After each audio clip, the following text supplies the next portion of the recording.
So, good afternoon mga idol. So tapos na tayo sa pagkukopra. So meron na naman tayong trabahong iba. So bukas dito sa may mais ko mag-i-spray ako kasi maraming damo kasi. Kailangan kasi yan isprayhan before mag-harvest.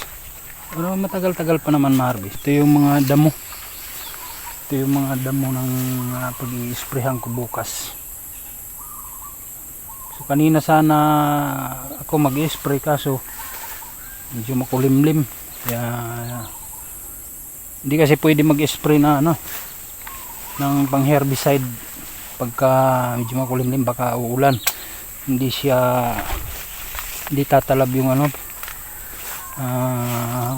herbicide, yung gamot na pampatay ng damo. Ayan, may mga damo dyan. So bukas nyan dito ako magsimula. Siguro mga 3 araw to. So nakikita ninyo yung pinagkainan ng daga. Ito pinagkainan ng daga. Wala na siyang laman. Medyo maraming pinagkainan ng daga.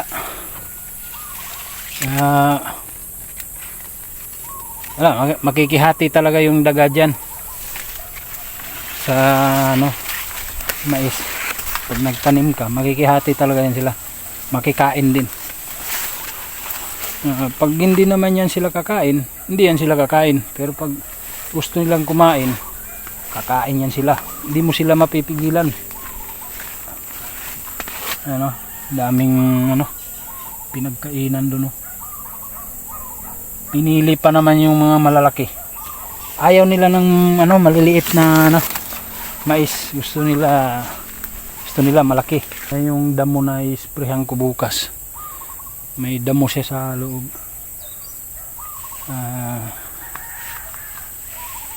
Ganitong damo, tsaka yung isang damo na Makati, ayaw na ayaw sa nag-harvest yung ganun na damo kasi Makati yun tsaka yung parang kamuti siya na humahaba lang siya, gumagapang.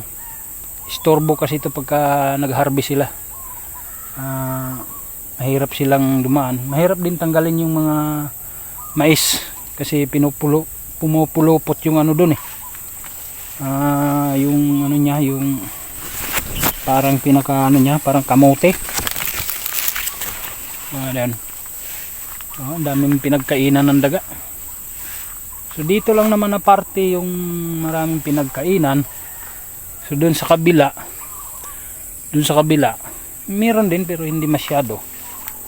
So, pagka gusto ng daga, kakain yan sila. Pag ayaw naman nila, ni isa dyan wala ka makikitang kakainin nila. So bukas tayo mag-umpisa. Sana may araw bukas. Ito yun mga idol. Ito yung kanina doon tayo sa dulo. Dito ito yung sigurado aabutan ako dito ng mga 3 araw. So kasama pa doon siguro na sa mga 3 araw kalahati.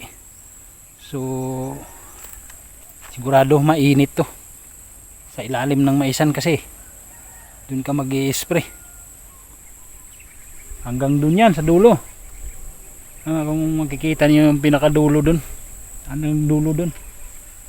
So malayo pa na ng kuwanan ng tubig. Natin magagawa. So ito, mainit to sa ilalim bukas. Pag malakas yung araw bukas, so sana yung pagkopra ko kasama yung mga matataas na nyog. Pero hindi ko kayang akyatin mataas so mga lang sila, mga 7 puno kaya kong akyatin, pero iniwasan ko lang yung magkakaram yung hita mo dyan, kaya yung binti mo. Delikado pagka nag-cram yung binti mo dyan.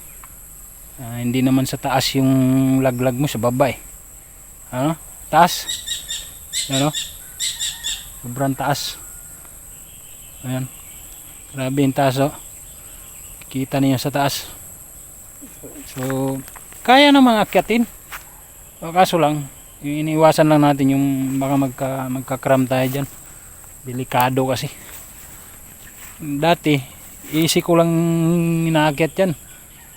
Doon pa nga ako kumakain ng buko sa taas eh. Pero ngayon, yun nga, baka nga magka-cram tayo sa paa, sa hita. So, delikado siya.